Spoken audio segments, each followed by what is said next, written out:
on about this, because if you do, you'll get them killed. I'm the doctor, by the way. What's your name? Rose. Nice to meet you, Rose. Run for your life. No. But it's just a box. But it's huge. How does it do that? It's wood. It's like a box with that room just crammed in. It's bigger on the inside. Is it? I noticed. It's just... There's a whole world in here, just like you said. It's all true. I thought, well, I started to think that maybe you were just like a madman with a box. Amy Pond, there's something you better understand about me because it's important, and one day your life may depend on it. I am definitely a madman with a box. Time and relative dimension in space. TARDIS for short. You're safe in here. You're safe in here and you always will be.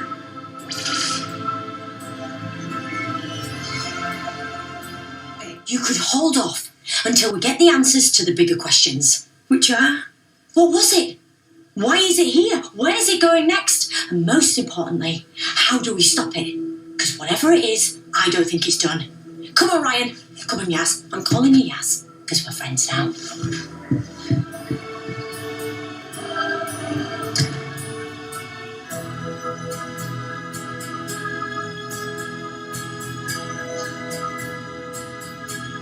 Who are you? I'm the Doctor. Come back to the Nerdy Grail and welcome to the second video in this ranking every companion from Doctor Who's series. In the first video I ranked every single classic series companion from 1963 with Susan Foreman all the way to and including the 1996 TV movie with companions Grace Holloway and Chang Li from the TV movie. But in today's video we are going to be taking a look at the modern era companions from 2005 with Rose all the way up to Belinda Chandra in the reality war with Ncuti Gatwa.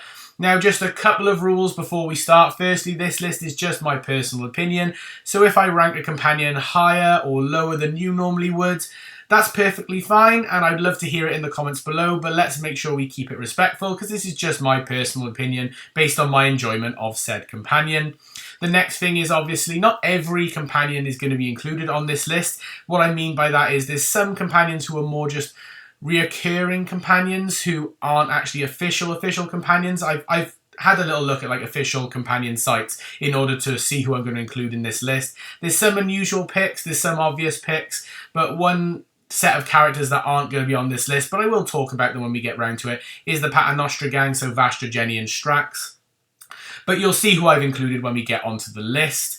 And then finally, how I'm going to be ranking these companions is I rank them based on, firstly, my personal enjoyment with said companion, how much impact they had on the show, you know, whether I thought they had a good character arc, were really well developed, if they left in a different way to the way they started, because some companions don't really get very much development. So there's some of the factors that I will be discussing and thinking about when making this ranking. But without any further ado, let's jump straight into this ranking of every single modern era Doctor Who companion. Okay then, so this is my tier list ranking all the new Who companions. We've got our 5 categories again: the best, great, good, meh, which is also okay, and then bad for the plain bad companions, or the companions that I felt weren't very good or didn't have a good development, didn't have a good arc, were a bit pointless, you know, that sort of thing. So at the bottom, you can see all the companions that are included, which if there's any that I've missed off, you can let me know in the comments below. But I have gone based on like official lists and who I count as technically a companion, because, you know, some people's opinions can differ on who actually classifies as a companion. One thing you will notice as well in this list is not only have I done the modern era companions, but I've also got a couple of the classic series companions who obviously returned in the modern era, like Sarah, Mel, Tegan and Ace. So I will be talking about them, because I mentioned it in the previous video, that I will talk about their modern counterparts and how they are compared to the classic series. Because, like, for example, someone who I put maybe in the best in the classic era is actually only good in the modern era. You know, some things do change. Or if someone was good or great in the classic era, they're now the best in the modern era. You never know how it could work. But without any further ado, let's jump straight into this, starting with the first companion of the modern era of the show, Billie Piper, otherwise known as Rose Tyler. So, Rose, for me, it depends on what series, because Series 1 Rose Tyler, I think, is absolutely fantastic, to quote the 9th Doctor, but then when she goes with David Tennant, the 10th Doctor, it starts to turn into a bit of a romance, sort of drama-esque thing, and I'm really not a massive fan of lovey-dovey stuff. I do think, though, that Rose Tyler is a really good companion, and like I said, she's fantastic in Season 1, and in Season 4 as well, when she comes back, I think is really good. Just Season 2 Rose really annoys me a little bit, so I'm going to put Rose for that reason. Because of Season 2, I'm going to put Rose in great. She's not quite the best, but she is a great companion, and was a good start to the modern era. Her and Christopher Eccleston bounced off each other so well, and her and David were great, but they just weren't as good, if I'm being perfectly honest. Next up, we've got Adam Mitchell, who appeared in 2 stories in Christopher Eccleston's first season, Dalek and then The Long Game. This is a companion, so to speak, that my fiancé kind of has a bit of a soft spot for. I'm not a massive fan of Adam, and if I'm being honest, Adam's going down here in bad. I'm sorry, I know it's harsh and horrible to say, but he was just really annoying, especially in The Long Game. He was infuriating to watch. He wasn't too bad in Dalek, but still, he felt very arrogant, very full of himself, very, oh, I'm a pretty boy, so to speak. I wasn't a big fan. He didn't have a good character development. He actually went the other way, starting off good and then becoming silly, irritable. Yeah, wasn't a huge fan of Adam, to be perfectly honest. Captain Jack Harkness, played by John Barrowman. Now, it's also important to realise for this list as well, is I'm separating everything that's happened between actors and companions. So, for example, you know, there's a couple of people on this list that obviously since then there's been a lot in the news that's come out about them. There's been a lot new. You know, in the Whovian community who I'm talking about.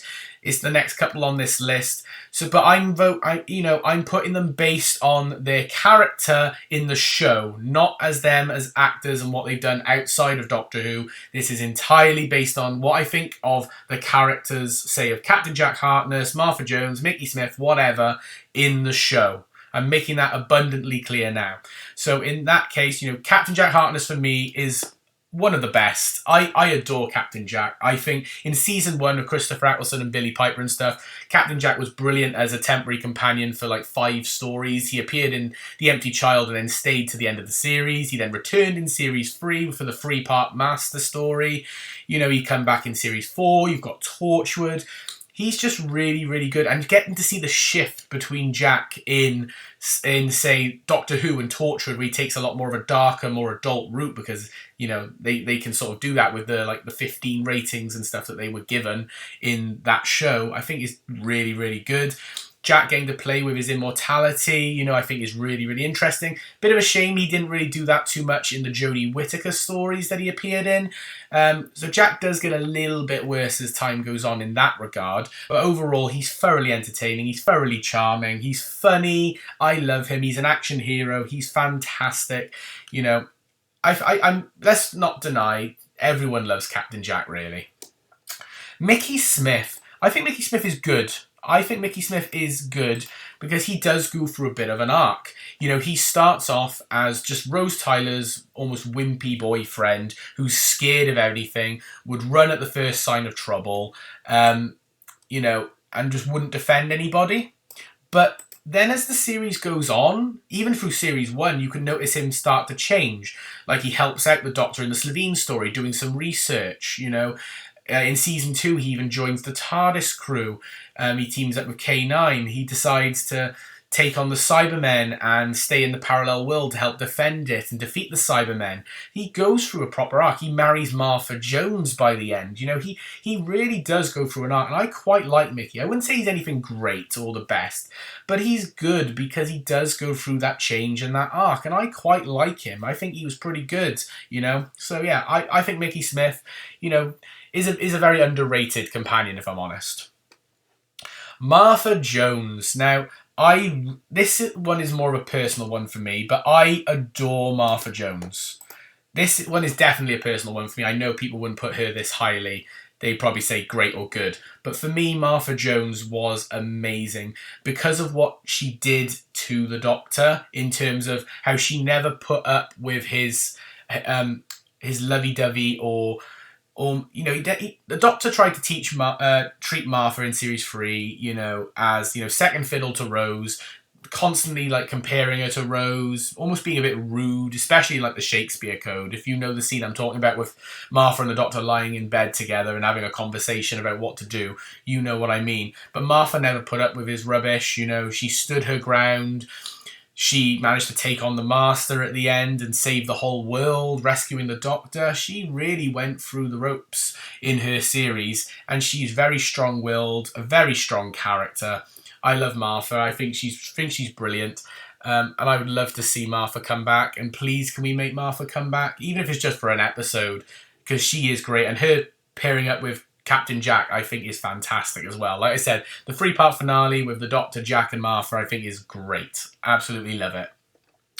Astrid Peth. So this is an interesting one because this one was classified. Like, look, I like Astrid kinda, but for me, she was kind of just, you know, let's get Kylie Minogue, like, do this big celebrity as a one-off companion. Maybe, I know there was rumours at the time that she could potentially become a full-time companion, but if I'm honest, I don't think that would have really done anything for the show. She was okay, you know, she had goals and dreams that she wanted to obtain, you know, but she did feel like another lovey-dovey thing that the Doctor would end up having in the next series. Sure, she sacrificed herself, which was great, you know, showing that she, you know, she has confidence and she's brave. But she wasn't too memorable for me. And when I was thinking about this list, she didn't crop up in my mind. And if you're not a memorable companion and you don't crop up in my mind, then I can't put you any higher than meh, to be perfectly honest, if I can't remember that you exist. And yeah, I only remembered Astrid once I was searching for companions for this list. Donna Noble. Donna Noble. I mean, need I say more for Donna Noble? Donna Noble is one of the best companions, definitely in the modern era. I wouldn't quite say in terms of the show's history, but she is definitely one of the best of the modern era. I just love her. Again, she is like the perfect blend, I think, of all the companions we've had so far. She's got, you know, the sassy nature and strong will of Martha Jones. She can do the actiony stuff that Captain Jack has. She does have a soft spot for the Doctor, but in a different way, like Rose Tyler. You know, she is a combination of all these. She goes through a good arc of being a bit of a weakling to start with, to then being this strong-willed person who, you know, will give an alien like a bit of lip, and she will smash a Sontaran on the back of the neck. You know, she's not afraid. You know, she goes through a good character arc like Mickey. She like combines most of the ones we've talked about already, and she's just funny, and the banter and the way she plays off against David Tennant is fantastic. Both variants of David Tennant, 10 and 14. She's great when she comes back in the 60th anniversary. I will admit, I think that she's better in RTD Era 1 than RTD Era 2, but I still like Donna in parts in the 60th anniversary special. But there's a couple of scenes that make me go a bit cringy with Donna later on down the line. But overall, Donna Noble, fantastic companion, brilliant, love Donna. Jackson Lake, the fake Doctor from The Next Doctor. Yeah, again, he's kind of meh for me. Nothing against David Morrissey. David Morrissey's a fantastic actor, does a fantastic job. But Jackson Lake was just sort of a bit... He was just kind of there. He was just there for shock factor, for the title being The Next Doctor and him pretending to be the Doctor. You know, once he stopped pretending to be the Doctor, you know, he got very boring. And, you know, and he had some good development in terms of, you know, we got to see his past and how he ended up in that state. But I never really believed his relationship with his son either. The son that he supposedly lost and got taken by the Cybermen, which is part of his trauma. You know, I don't know. And his relationship with his companion, Rosita, was a bit fun at the start.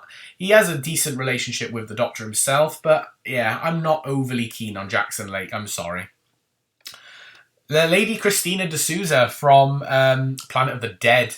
Yeah, I thought she was good. I wouldn't say she was anything great, but she's got that strong-willed, stubborn, sassy nature to banter off the Doctor. You know, she's got a bit of the action hero in terms of like Captain Jack, where, you know, she can do backflips. You know, she's a thief who's on the run, and the Doctor sort of lets her get away by the end because of the bond they had through the story. I thought that was quite interesting.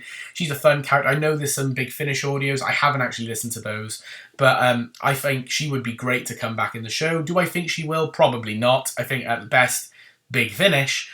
But in terms of the on-screen on the show, probably never seeing her again. But she was pretty good as a one-off companion, and I actually wouldn't have been mad if she'd stayed on into the next era of the show. This one, Captain Adelaide Brooke, from Waters of Mars, my favourite David Tennant story. For me, she is exactly like Lady Christina D'Souza in terms of my feelings. She is good, but she can be a bit annoying at times. But I loved what she did for the Doctor at the end. She didn't take the Doctor's crap. Like, the Doctor obviously goes through full Time Lord Victorious in this story, and basically thinks, I'm God and I can save anyone I like. You know, I can change history, you know, just like that. And she's not having any of that. And she doesn't like that the Doctor's meddled with time and changed events, and that could impact her family and change who they were growing up meant to be, you know. So I'm glad she took it into her own hands and proved the Doctor wrong, showed that he went too far. So I thought that was really good. Her relationship with the rest of her crew was done really well. You could tell she was a strong leader, which I really, really liked. And yeah, she was a bit of fun. And it's good to see that she had a bit of history in terms of the Doctor's foes. Like, she, you know, met a Dalek and a Dalek let her go, and she thought there was a particular reason for that. Hence why she felt so strongly about the Doctor not letting her suffer on Mars and saving her at the end of Waters of Mars. But yeah, I quite liked her. Would I have liked to see her being a long-term companion? Not too sure, but she was all right as a one-off. Wilf. Oh, Wilf is great. Like, he's not quite the best, but let's be real. Bernard Cribbins, you know, rest in peace. Absolute legend of TV and film. And he was amazing as, you know, a companion, because he did, you know, do a couple of stories with the Doctor. He was, you know, the 10th Doctor's companion in The End of Time, Part 1 and 2, technically. You know, great, lovely to see him again for his brief cameo in Wild Blue Yonder. He's such a lovely guy. You know, both Bernard Cribbins as the actor and Wilfred Mott as the character as well. You can tell his relationship with his family, with Sylvia, with Donna, is terrific.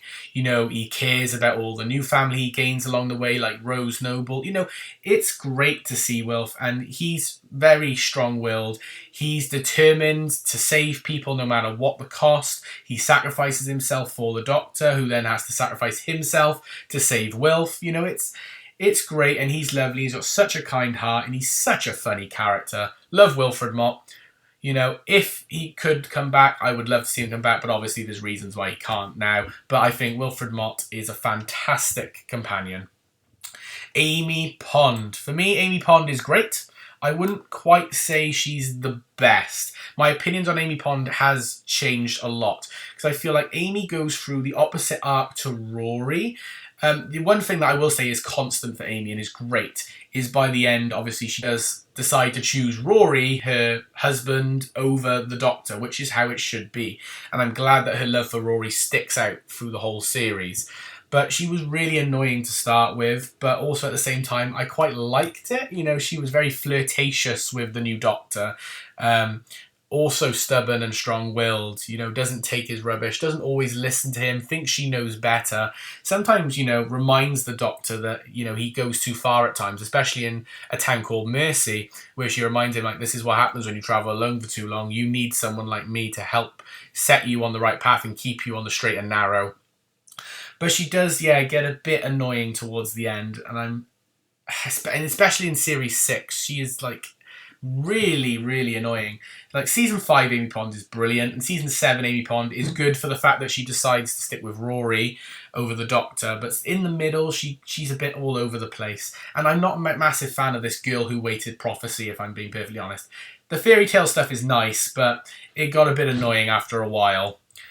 Whereas Rory, this is a personal opinion thing of mine. I think Rory, however, is one of the best and is definitely, in my opinion, out of Amy and Rory, I prefer Rory because he starts off exactly like Mickey Smith. He goes through the Mickey Smith arc, but does it in a much better way, where he starts off as this feeble, cowardly character who would run at the drop of a hat, and then becomes this, once he becomes an Auton, he grows a massive spine and is then this loving father, husband, who's not a coward, will destroy armies. He takes on the Cybermen head on and just decides, no, I've got a message from the Doctor, and something from me as well. And he's just like staring down the Cybermen being like, where's my wife, when he's hunting his wife and his child. I love Rory. He sacrifices himself multiple times for Amy throughout the series. In Series 5 against the Silurians. Obviously, he was the first one to go against the Weeping Angels, and he was going to sacrifice himself. It was just absolutely brilliant. He is so lovely, brilliant. I love Rory. Arthur Darvill, fantastic. I'd love to meet him at a convention sometime, to be perfectly honest. I know he's going to London Film and Comic Con, but I unfortunately can't make that event. But I would love to meet Arthur Darvill at some point in the future. Alex Kingston, Professor River Song. River Song for me is also going up at the top. For me, her and Captain Jack, I think, would be amazing to have in a room together, and they would be brilliant. I just love her messy relationship with the Doctor. Obviously, she's the Doctor's wife, but meets him out of order. She's great. She's obviously related to Amy and Rory, being their daughter, which I thought was an interesting take, but had an interesting then dynamic going forward, because you've got then that massive family dynamic then for the Doctor and Co. in the Matt Smith era in particular. She was really good when she came back with Peter Capaldi. You could still believe the love that they had. And yeah, I just love the messy relationship she has. She is brilliant. She tries to be as smart as the Doctor at times, but obviously she's not as clever as the Doctor. But there's times when she does outsmart him. So they play off each other really, really well. She is a funny character as well. Gotta love River. Can we get Alex Kingston to come back? I would love to see Alex Kingston come back. Her story's not finished, damn it. Craig, played by James Corden. Yeah, for me, I feel about the same as I do for Jackson Lake and Astrid with Craig. He's sort of just meh. He's okay. He was interesting. He had funny moments in The Lodger and even in Closing Time. But at the end of the day, he didn't really do a massive impact on the show. I do remember him, but his stories were fun stories, but they weren't anything too in-depth, and his relationship with his partner and with his child Alfie I thought was interesting in Closing Time. Him getting nearly turned into a Cyberman was a bit intense, but it was cringy when he defeated them with the power of love. But I'm not huge on Craig, if I'm perfectly honest. Jenna Coleman, who plays Clara Oswald. I think Clara gets a lot of rap, obviously because of the fact of this Impossible Girl arc. Look, I think she's good. My opinions on her have changed. I think Clara is good. She's not spectacular. I used to think that Clara was one of the best. She could teeter into great, so if I'm honest, I've put her in good, but she could also go in great. The Impossible Girl thing was interesting, but was the first proper instance of them trying to mess with what we knew at the time anyway. So obviously canon in Doctor Who was all over the place, but the canon and lore of the show, where they implemented her into all parts of the Doctor's timeline, and she was supposedly the most important person in the universe, especially in the Doctor's life. It was all really weird and bizarre. Her, she was really flirtatious with Matt Smith's Doctor because she practically thought she was his. She was the girlfriend of him, and he was her boyfriend. Vastra even mentions it in Peter Capaldi's story with her in the Post-Regeneration story. And then her relationship with the Doctor completely changes then with Peter Capaldi. But they still have a good bond. But I just think with Capaldi, especially season 9 Clara, she gets, the Doctor mentions she gets reckless, she gets silly. She tries to be the Doctor too much, and you're not supposed to be the Doctor. The companion is supposed to be someone that we can relate to. Don't turn into the character that technically we can't relate to. You're supposed to be us. You're not the Doctor. You are Clara Oswald, the companion of the Doctor. And that's kind of annoying, but she's still fairly good, though. Anyone who knows me knows my opinions on season 10 in the modern era and who my favourite TARDIS team is. So this is personal preference, these next two, and I'm going to put them together now. You've got Nardole, played by Matt Lucas, and Bill Potts, played by Pearl Mackie. 12, Bill and Nardole, my favourite TARDIS team in the modern era. They are the perfect blend. You've got the wise Doctor alien, then you've got Nardole, the comic relief, who's, this cyborg android who was like River Song's assistant in The Husbands of River Song and then became the Doctor's assistant to look after him.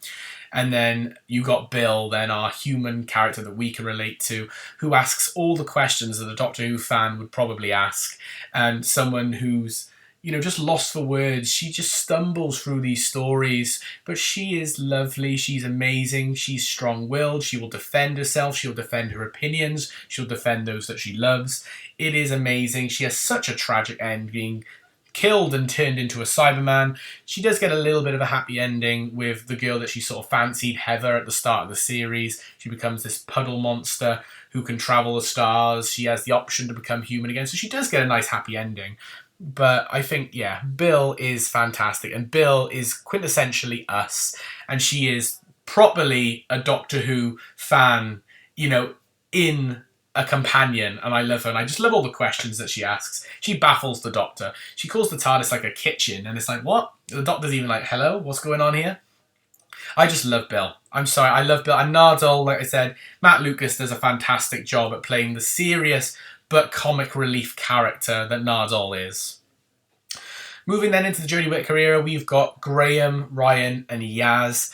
Graham, for me, I think is good. I quite like Graham.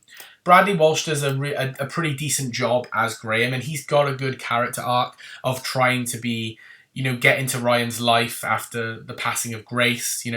He's fighting for Ryan's attention, and I think that is really, really good and really interesting. He's got, obviously, an illness that he's trying to fight. We're not going to talk about how the Doctor reacts to that.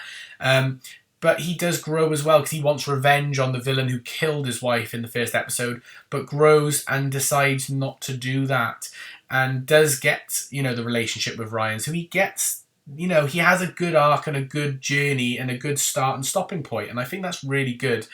And he's also funny at times as well. Graham is pretty good. He's got some great one-liners. Ryan... I'm sorry. I really don't like Ryan. He is nothing against the actor. As an actor, great. As a person, I'm sure he's lovely as well. Ryan Sinclair is a boring, dull companion. I'm sorry, he is. Just like, every time he speaks, I feel like he's almost having to force himself to put some energy in. And he doesn't really bring anything to the table. They try to do something interesting with him, like I said, with the Graham thing, but I feel like Graham holds the weight in that relationship more. Ryan's got a condition where he struggles with coordination and using ladders and stuff, and that they sort of forget that. They sort of, at one moment, it really affects him, and the next moment they just forget that it exists. So he's very inconsistent. And he's almost just a bit bland. He's the most bland companion I think we've had in this era of the show. It's just really such a shame because I thought he would be something good, but unfortunately not. Yaz, I think Yaz is good. As like Graham, I think Yaz has grown on me a little bit more upon watching the show. She is with Jodie for her whole era. She starts in The Woman Who Fell to Earth and leaves in The Power of the Doctor. So she gets to see that Doctor become the Doctor and then almost leave and see the next Doctor. I kind of wish we could have got Yaz to meet David, but no, unfortunately not. But Yaz she's a bit wibbly-wobbly all over the place. Like, she's, a police officer, which they do stuff with in the first series, but then, again, like Ryan's condition, they sort of forget that Yaz is a police officer, a policewoman, and that could have been really useful in lots of stories. She is definitely a lot better, I think, with Dan. Her relationship with Dan is great. The only thing I'm not a fan of with Yaz, apart from the fact that they forget she's a policewoman, is the Doctor-Yaz relationship. and they never go anywhere with it either. Like, if you're going to do it, you either go all out or you don't even bother. Don't tease it. Don't teeter into it. You either do it or you don't do it. And so they did that wrong. And so that made certain stories that I think are brilliant, like Eve of the Daleks, it ruins it in parts because you've got to sit through a scene or two of them being very like, oh, I love you, or that she loves you. Like when Dan's talking to the Doctor saying, Yaz loves you, you know. You know, it's like, oh, come on, I don't want to hear all that. But yeah, I don't mind Yaz. Yaz has grown on me. Speaking of Dan, Dan for me, this is more, he's hard because I'm going to probably say Dan is also good. I can't quite put him in great. He's like another version of Graham. John Bishop is great. I love him as a comedian and all as well. Dan is a fun little character. You know, he should have stuck around for longer, and I think he got a terrible ending to the show. Like, Dan didn't really get a proper goodbye. He sort of just decided, I'm going to leave now, and the Doctor didn't really give him a proper farewell. So, and I think, like, well, what a waste of a character.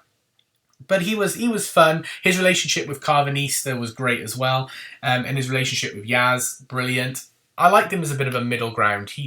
You know, and he was a bit of a goofball like Graham as well. You know, he would do some form of action, hero-y stuff, especially in like when he's taking on the Dalek and even the Daleks running around it. You know, I quite like that scene. And sword fighting with the Sea Devils. You know, he's good. You know, taking on the Sontarans. He did face a lot of stuff in his era. But yeah, I quite like Dan. Then we've got, I didn't include like Rose Noble and stuff because are they really companions? I don't think so personally. I mean, if you'd count them as companions, then fair enough. But I didn't put any from the 60th anniversary specials like that anyway. Ruby Sunday. Ruby. It's hard with Ruby because I really wanted to like Ruby. But she was just done so dirty that, if I'm perfectly honest, and this is going to hurt some people, I've met Millie Gibson twice now. I've met her to sign my Series 1 Steelbook and Series 2 Steelbook. But for me, Ruby does nothing for me.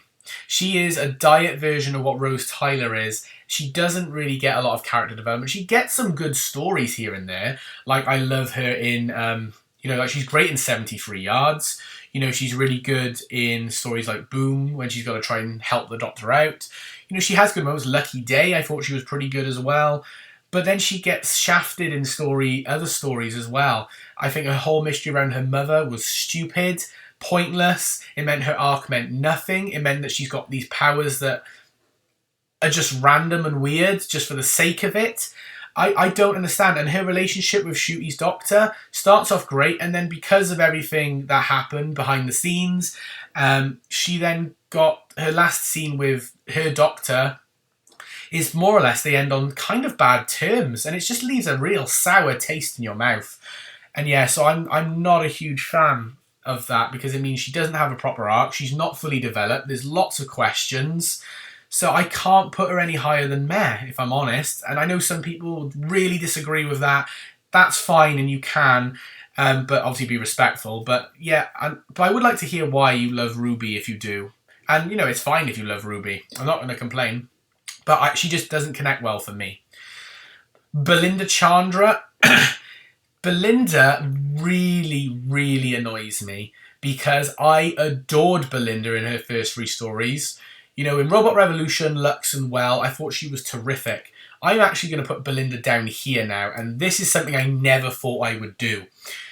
But after the Well, Belinda becomes one of the most irrelevant characters and one of the most irrelevant companions, almost more so than like Ryan, in all of Doctor Who history. They change her whole character. They try to gaslight us into believing that this is the character she's always meant to be, that she's meant to be this mother figure who's desperate to get back for her daughter. No, you're not going to convince me of that. That is all a lie. I'm not going to fall for that. It is a load of rubbish. And it is such a shame because she was a good character to start with, and then she fell off flat. Because I'm still of the belief that obviously Ruby was meant to be the companion in this series, and because of everything behind the scenes, they brought in Varada Sefu and obviously Belinda Chandra's character to replace her, and they didn't know what to do with her. And so, yeah, they just did that to her, and I'm sorry, but I don't believe anything that happens in Wish World and Reality War with Belinda.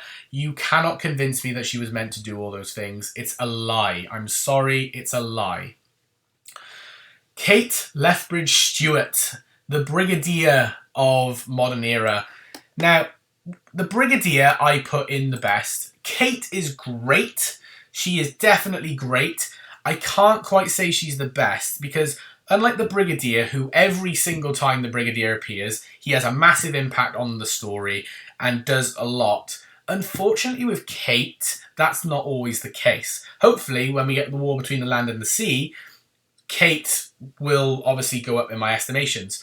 But when you get to Jodie, she really starts to dip. With Matt and Peter, she was great and fantastic. With Jodie, she was okay, and then she's been given like no material to work with in RTD2. It's almost like RTD doesn't know how to write for Kate. And it's such a shame.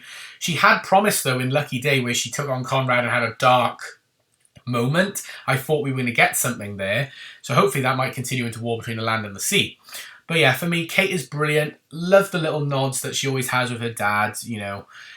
The great connection to the classic era. She is really good. I do love Kate. The sassy, the good leader, hard worker, you know, doesn't take the Doctor's rubbish all the time. She has her dad's blood in her. I think, yeah, she is great, but just nothing. She can't be the best for me, unfortunately. Colonel Ibrahim. Now, I've included him because he is the equivalent of, in my last video where I included Sergeant Benton, he is Benton. He is the Benton of this series. For me, Colonel Ibrahim is a bit meh. Like, he's not really done anything for me that's made me think, yeah, you're spectacular yet. He's been a fun character to have, but at the moment he's just Soldier Boy or potentially Kate's lover, because they're sort of leaning towards that, and I wonder if in a show like War Between the Land and the Sea they're going to finalise that. They really possibly could, if I'm honest, so who knows. But I have met him, the actor who plays Colonel Ibrahim, lovely guy, but yeah, he's just a bit... Right, and the last four are all companions that I did in the last list. They are returning classic series companions for the modern era of the show. Sarah Jane Smith, like in the classic series, she remains as one of the best. They just literally picked Sarah up, plopped her in the modern era and said, carry on as you were. And Elizabeth Sladen went, no worries, I've got this. And she did. She is perfect. Love Sarah. Great with Tennant. Great with Matt Smith in the one episode of Sarah Jane Adventures. Speaking of the Sarah Jane Adventures, I've currently been rewatching it. Absolutely fantastic. Elizabeth Sladen nails it every single time. Absolutely amazing. Love Elizabeth Sladen. I watched Terror of the Zygons yesterday. Loved Sarah. Absolutely brilliant. Elizabeth Sladen, carry on being amazing. Obviously, I really wish I could have met you. You know, it's so gutting. You know, like I said, rest in peace. But you will always be a legend of Doctor Who. Melanie Bush. Now, obviously, I rated her quite highly last time. I think Mel is just good in the modern era. I don't think she's quite as strong as she has been. We've seen her a decent bit, but there's a couple of things that make me a bit disappointed in Mel, like her interaction with the Rani in the Reality War. You don't bring back Mel and have the Rani and them just have one little bit of dialogue with each other. A bit like, well, I'll discuss it later, but I'm not even going to discuss it now because it's going to come up next. There's another companion that has that I wish they had, you know, in the modern era as well. But yeah, so she just feels a bit more disappointing. She's obviously grown as a character, which is great to see the character development. She's not just the screaming runaway that she was in the classic series. Because in the classic series, she was just, you know, help me doctor, damsel in distress, with the occasional moment where she would tackle a villain, you know. But this one, she's a lot more strong-willed, and, you know, fought against, like, the Toy Maker, you know, Sutek. Big hitters, mind, with Mel this time. But yeah, I just felt like she was a little bit less developed than the classic series. But she got to use a couple of her skills that she hinted at in the classic series, which was nice. She's still good, just not as good, if I'm honest. Tegan. Tegan. For me, Tegan, she's only had one appearance so far, so it's kind of hard to judge her. This is going to hurt. I think, I don't know. No, I think Tegan is still good. I think she is still good. She does teeter. I'd say she's like low good, so she could teeter into meh. The thing I was talking about with Mel and her that's similar is she has a massive relationship with the Master in the classic series, but yet in Power of the Doctor has one line of dialogue more or less with Sacha Dhawan's Master, and that's insulting. The Master killed her aunt, took the body of her best friend's father and disguised himself using them, the Tree Mass Master, and fought against them many times. She should have more of an impact with the Master. What I will say is I love that she left the Doctor for a reason, but she almost like partly regrets it, and she hates the Doctor for never going back to her, but also I think she hates the fact that she left because she didn't want to leave really deep down, but she had to because she couldn't put up with the death anymore. The fact that Adric still haunts her, you know, the fact she can't get over Adric, and they had a nice moment with her and Five in Power of the Doctor I thought was lovely. There's some great moments for Tegan. The fact that she takes on the Cybermen with the guns as well is really good. You know, there's good development there. I just think there was some bits that should have been improved on with Tegan. And then finally, Ace. I think Ace is not quite the best, but I think she is great. I think Ace is still great in the modern era. She's got the charm that she had in the classic era. She does hit a Dalek with a baseball bat, you know. She's got the explosives, the Nitro 999, you know, and has, you know, a nice heart-to-heart moment with her Doctor, both Jodie and also Sylvester, which I thought was really nice to see. And yeah, and I loved hearing the catchphrases of Ace, calling Jodie Professor, really was like, oh yes, the classic series is still here. So yeah, for the most part, I think the classic companions do alright in the modern era. But this is going to be my ranking for every single modern era companion. I know this one's going to be a lot more divisive than my classic era one, but, you know, the modern era was a lot tougher, and there's probably a couple of companions who aren't on this list that I could have maybe added. Like, I could have maybe added Rose, I guess. Rose Noble. I could have maybe added Shirley. Could have maybe done the Paternoster gang, I guess. But, I don't know, just, they didn't feel right to add them, in my personal opinion. But that is going to be my list. I hope you did enjoy this video. If you did, please like it by giving it a thumbs up and comment down below. What would your ranking of the modern era be? And subscribe if you are new. But for now, this is the Nerdy Grail signing off. I hope you've had an amazing day, and I will see you all next time. Bye for now, everyone.